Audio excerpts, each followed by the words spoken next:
दोस्तों, जय मसीह की। आज मैं आपको एक विशेष यात्रा पर ले जाने के लिए यहां हूं, जो हमारे विश्वास, जीवन और आध्यात्मिकता की नींव को समझने में हमारी मदद करेगी। यह यात्रा हमें बाइबल की हर पुस्तक के माध्यम से ले जाएगी, जो हमारे जीवन के हर पहलू को गहराई से समझने और उसे जीने के लिए प्रेरित करती है। बाइबल केवल एक धार्मिक ग्रंथ नहीं है, यह एक जीवन मार्गदर्शक है जो हमें सही और गलत के बीच के अंतर को पहचानने, सच्चाई और न्याय के मार्ग पर चलने और परमेश्वर के साथ हमारे संबंधों को मजबूत करने में मदद करता है। इसलिए बाइबल को उसकी संपूर्णता में समझना अत्यंत महत्वपूर्ण है। हर पुस्तक, हर अध्याय और हर वचन हमें कुछ नया सिखाने के लिए। जैसे जैसे हम बाइबल के विभिन्न पुस्तकों के माध्यम से आगे बढ़ेंगे, आप पाएंगे कि इनमें छुपे हुए संदेश और शिक्षाएं हमारे जीवन को कैसे प्रभावित करते हैं और हमें बेहतर इंसान बनने के लिए प्रेरित करते हैं। मैं इस श्रृंखला में आपको बाइबल की पहली पुस्तक उत्पत्ति से लेकर अंतिम पुस्तक प्रकाशित वाक्य तक की गहरी समझ दिलाने का प्रयास करूंगा। हर वीडियो में हर एक नई पुस्तक पर ध्यान केंद्रित करेंगे, उसके महत्वपूर्ण पहलुओं को समझेंगे और यह जानेंगे कि वह हमारे जीवन में क्या महत्व रखती है।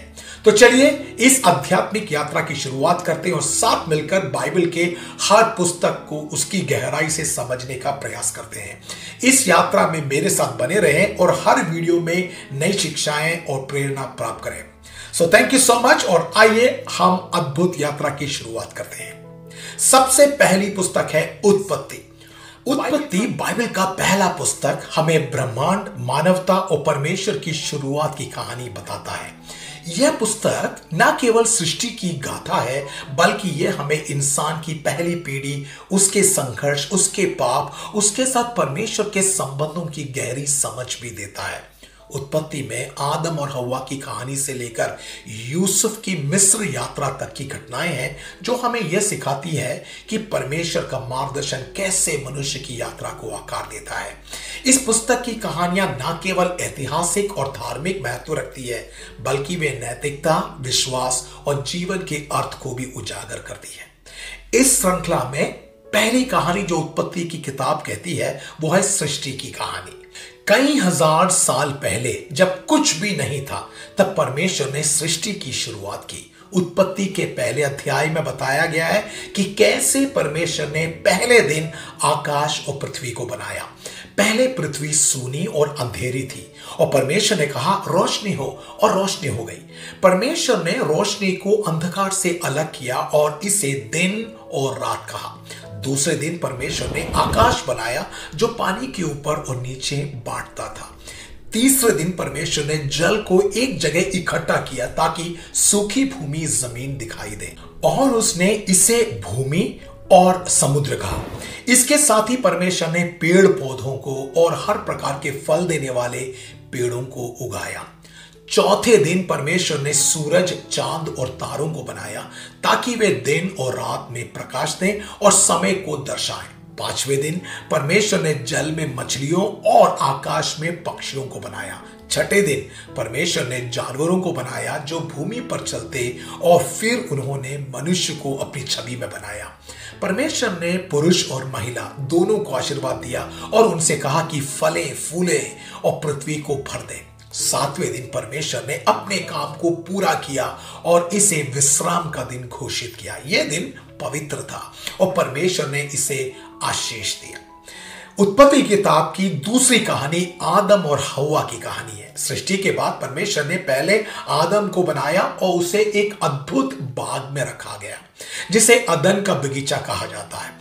इस बगीचे में हर प्रकार के फल वाले पेड़ थे और एक विशेष पेड़ था जिसे अच्छाई और बुराई की पहचान का पेड़ कहा गया। परमेश्वर ने आदम से कहा कि वह इस पेड़ का फल ना खाए, क्योंकि अगर वह इसे खाएगा तो मर जाएगा। परमेश्वर ने देखा कि आदम अकेला है, इसलिए उन्होंने उसकी पसली निकालकर एक महिला बनाई, उसका नाम हव्वा रखा। आदम और हव्वा दोनों बाग में सुख से रहने लगे। एक दिन शैतान ने एक सांप के रूप में हव्वा को धोखा दिया और उससे कहा कि अगर वह इस विशेष पेड़ का फल खाएगी तो वह परमेश्वर के समान बुद्धिमान हो जाएगी। हव्वा ने फल खा लिया और आदम को भी दे दिया। फल खाने के बाद उन्होंने महसूस किया कि वे तो नग्न हैं और उन्होंने अपने लिए पत्तों के कपड़े बना लिए। जब परमेश्वर ने आदम और हवा से पूछा कि हुआ क्या है, तो उन्होंने सच्चाई बता दी। परमेश्वर ने उन्हें बगीचे से बाहर निकाल दिया और कहा कि अब उन्हें अपने जीवन के लिए कठिन मेहनत करनी होगी। साथ ही परमेश्वर ने यह भी कहा कि आदम और हवा के संतानें दुख और कष्ट का सामना करेगी। यहां से उत्पत्ति की किताब तीसरी कहानी की शुरुआत करता है और वो कहानी है काइन और हाबिल की। आदम और हवा के दो बेटे हुए, काइन और हाबिल। काइन खेती करता था और हाबिल भेड़ चराता था। एक दिन उन्होंने परमेश्वर को भेंट चढ़ाई। काइन ने अपनी फसल में से भेंट दी, जबकि हाबिल ने अपने सबसे अच्छी भेड़ की भेंट चढ़ाई। परमेश्वर ने हाबिल की भेंट को स्वीकार किया, लेकिन काइन की भेंट को नहीं। इससे काइन बहुत गुस्से में आ गया। उसने अपने भाई हाबिल को मारने का फैसला किया।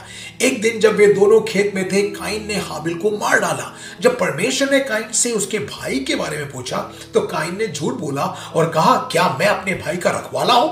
परमेश्वर ने काइन को उसकी बुराई के लिए दंड दिया और उसे धरती पर भटकने के लिए छोड़ दिया। काइन का जीवन कठिन हो गया, लेकिन परमेश्वर ने उसे पूरी तरह से नष्ट नहीं किया, बल्कि उसे एक निशान दिया ताकि कोई उसे मार ना सके। इसके साथ ही उत्पत्ति किताब की चौथी कहानी की शुरुआत होती है और वह नूह की कहानी। उत्पत्ति की चौथी कहानी जो है वो नूह और बाढ़ की कहानी है। समय के साथ धरती पर लोग बुरे और भ्रष्ट हो गए। उन्होंने परमेश्वर की आज्ञाओं का पालन नहीं किया और आपस में लड़ते और झगड़ते रहे। परमेश्वर ने निर्णय लिया कि वह धरती पर बाढ़ भेजकर सभी जीवों को नष्ट कर देगा, लेकिन नूह जो एक धर्मी व्यक्ति था, उससे परमेश्वर ने बचाने का फैसला किया। परमेश्वर ने नूह को एक बड़ी जहाज बनाने का आदेश दिया, जिसे हम आर्क कहते हैं। नूह ने परमेश्वर के निर्देशों का पालन किया और जहाज बनाया। परमेश्वर ने नूह से कहा कि वह अपने परिवार और हर प्रकार के जानवर के जोड़े को लेकर जहाज में ले जाए। नूह ने ऐसा ही किया। जब सब कुछ तैयार हो गया, परमेश्वर ने धरती पर बारिश भेजी। यह बारिश 40 दिन और 40 रात तक जारी रही और धरती पूरी तरह से जलमग्न हो गई। जहाज ने सभी जीवों को सुरक्षित रखा। जब बारिश बंद हो गई और जल कम हो गया, जहाज एक पहाड़ पर आकर ठहर गई। नूह ने एक कबूतर को बाहर भेजा, यह जानने के लिए कि कहीं कोई सूखी भूमि है भी या नहीं। कई बार के बाद कबूतर एक जैतून की पत्ती लेकर लौटा, जिससे नूह को पता चल गया कि जल सूख रहा है। जब धरती सूख गई, नूह और उसके परिवार ने जहाज से बाहर निकलकर परमेश्वर का धन्यवाद किया। परमेश्वर ने वादा किया कि फिर कभी भी वो बाढ़ के माध्यम से धरती को नष्ट नहीं करेगा और इसके संकेत के रूप में उसने इंद्रधनुष को आकाश में रखा। और उत्पत्ति की किताब की 5वीं कहानी बाबेल के मीनार के बारे में है, द टावर ऑफ बाबेल। नूह के बाद धरती पर लोगों की संख्या बढ़ने लगी। वे एक ही भाषा बोलते थे और एक साथ रहते थे। एक दिन उन्होंने फैसला किया कि वे एक ऊंची मीनार बनाएंगे जो आकाश तक पहुंचेगी। इस मीनार को बाबेल का मीनार कहा जाता है या टावर ऑफ बाबेल कहा जाता है।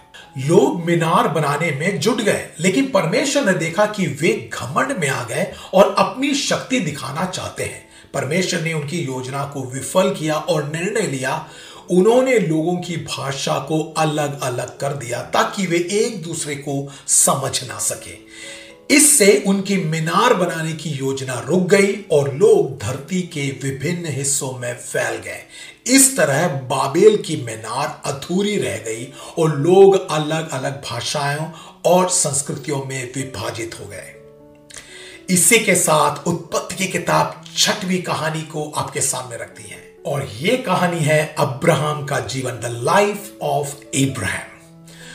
अब्राहम, जिसका मूल नाम अब्राम था, धरती के उन पहले व्यक्तियों में से एक था जिसने परमेश्वर पर पूरा विश्वास किया।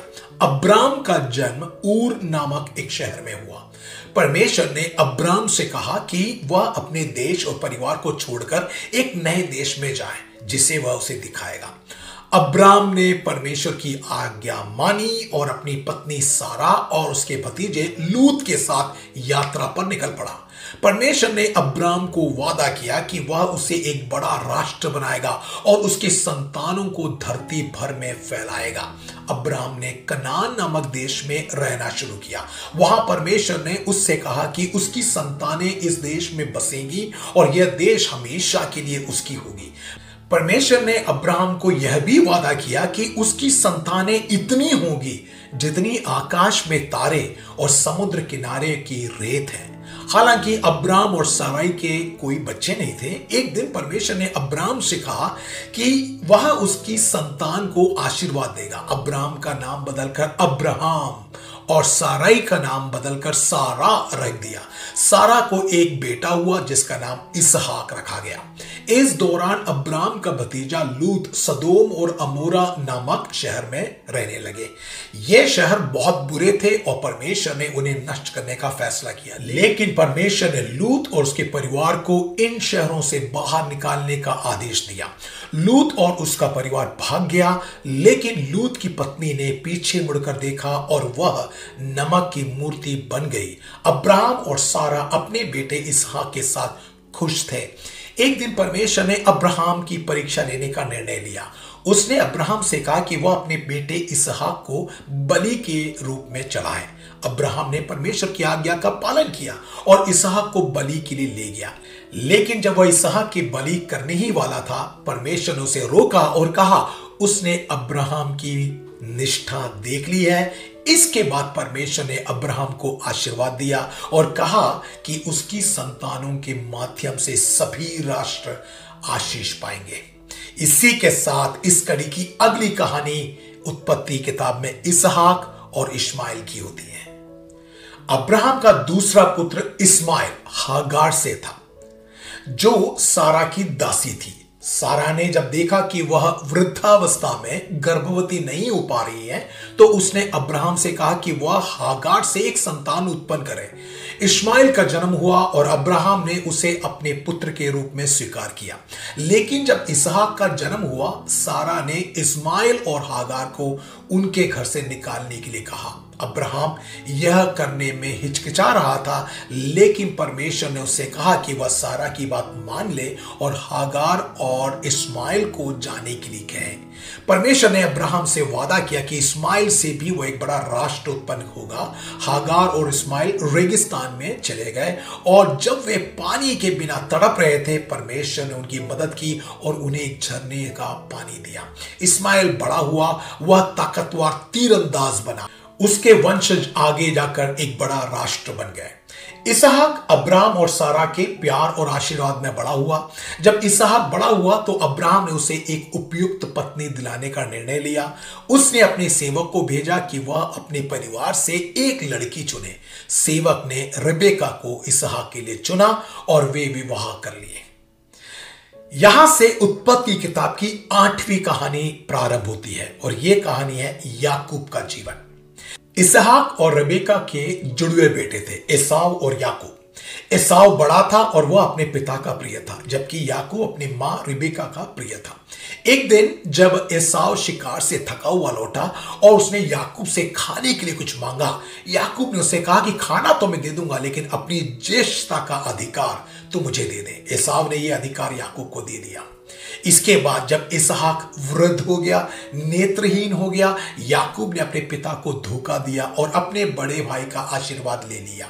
इस धोखे से एसाव बहुत गुस्सा हो गया और उसने याकूब को मारने की योजना बनाई। रिबेका ने याकूब को उसके मामा लाबान के पास भागने की सलाह दी।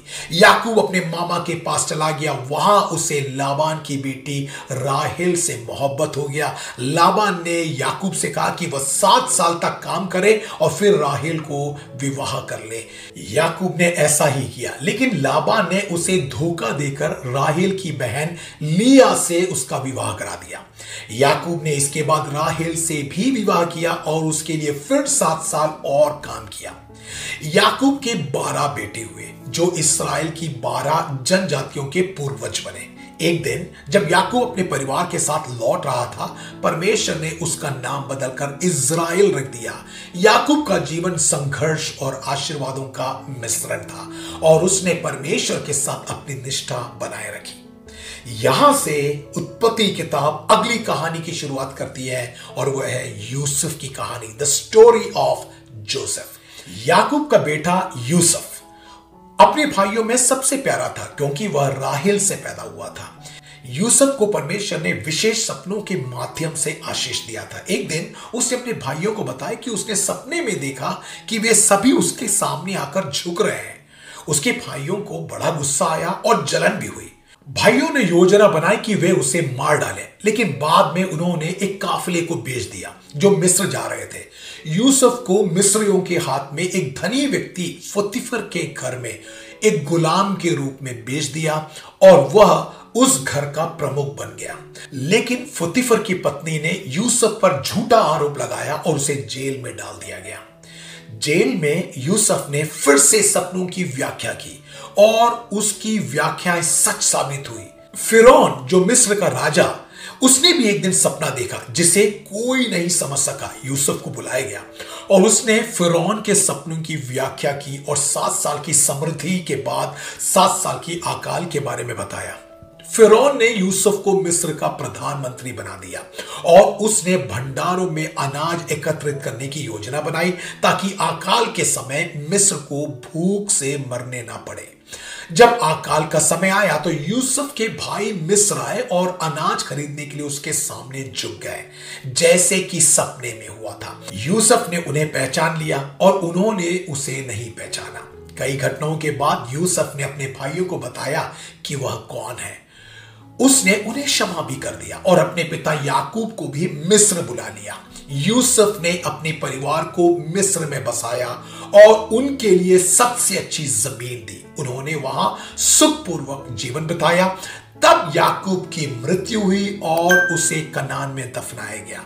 और यूसुफ ने भी मरने के बाद अपने भाइयों से वादा लिया कि जब वे मिस्र से लौटेंगे तब वे उसकी हड्डियों को भी कनान में ले जाएंगे। और इन ऐतिहासिक कहानियों के साथ उत्पत्ति की किताब की समाप्ति होती है। उत्पत्ति की कहानी एक महान यात्रा है जो हमें सृष्टि के आरंभ से लेकर इस्राएल के पूर्वजों की यात्रा तक ले जाती है। यह पुस्तक हमें बताती है कि परमेश्वर की योजना हमारे मनुष्यों के भले के लिए होती है, चाहे वे इसे समझे या ना समझे। आदम और हवा के पाप से लेकर यूसुफ के क्षमा तक हर घटना हमें परमेश्वर की करुणा, न्याय और विश्वास के महत्व का एहसास कराती है। उत्पत्ति हमें यह सिखाता है कि जीवन में चुनौतियां और कठिनाइयां आएंगी, लेकिन परमेश्वर का मार्गदर्शन और उसकी योजना हमेशा सही होती है। यह पुस्तक आज भी हमें प्रेरित करती है और हमें विश्वास, धैर्य और निष्ठा के मार्ग पर चलने के लिए प्रोत्साहित करती है। मैं आशा करता हूं कि इस किताब के अध्ययन के साथ आपके आत्मिक जीवन को अवश्य लाभ हुआ होगा। और यदि ये वीडियो आपको पसंद आए तो जरूर इसे शेयर करें, लाइक करें और कमेंट करें। और साथ ही साथ इस चैनल को अपने दोस्तों तक पहुंचाएं। हर हफ्ते एक नए वीडियो, एक बाइबल की नई किताब के साथ हम आपके सामने आएंगे और सारांश में उस किताब के तमाम कहानियों को और उसकी सच्चाइयों को आपके सामने हम रखेंगे। अगले वीडियो में मिलते हैं, तब तक हमें आज्ञा दें। जय मसीह की।